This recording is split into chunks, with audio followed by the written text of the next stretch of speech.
મને ઘોડિયાનાથ ને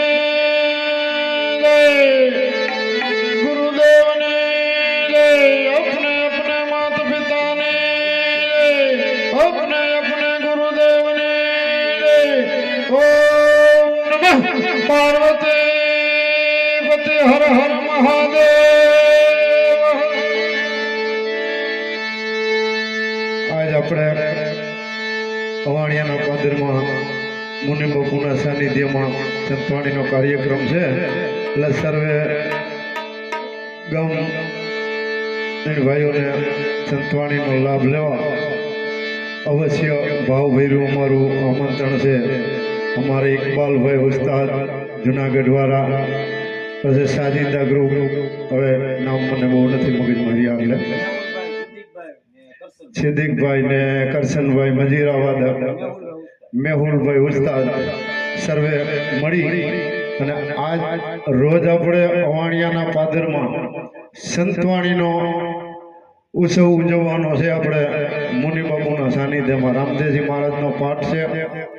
કારણ કે મિત્રો જોતના દર્શન કરવાને એ મહાન લાભ છે। ભજન તો ઠીક છે, પણ ભજન ભોજન અને નકળાંગી નેજાધારીનો આજ પાઠ છે, જોઈત છે।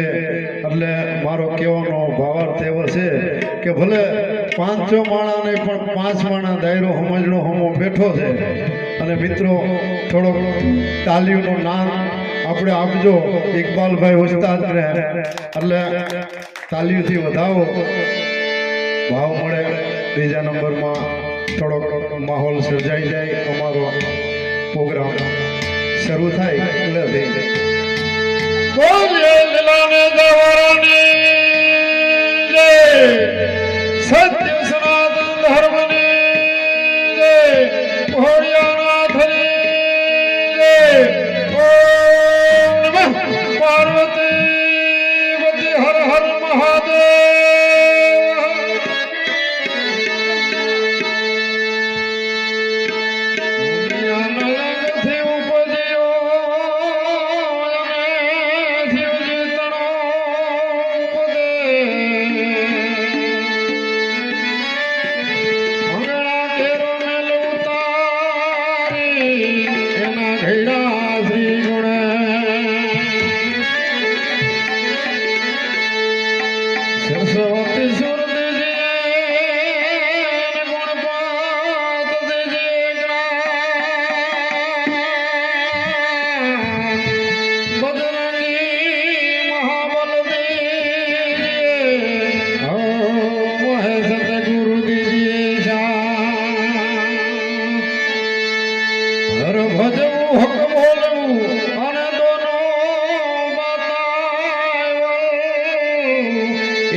હર ભજવું એટલે હરિનું ભજન કરવું અને હક બોલવું એટલે સત્ય બોલવું। મારો કહેવાનો મતલબ એવો છે કે ના કરતા તમે ના પાડતા શીખો।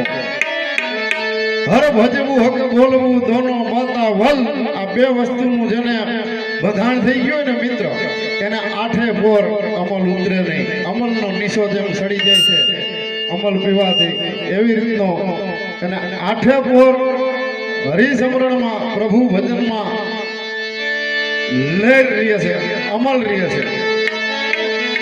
શબ્દ કોણ બોલતે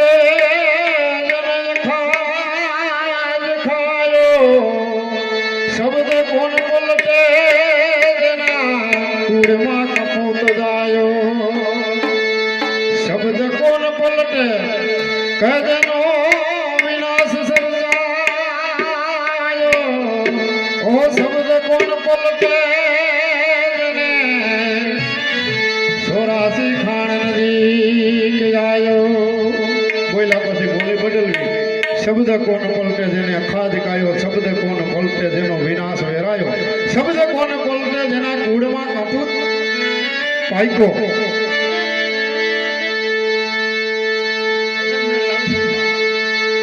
ગુણપતિ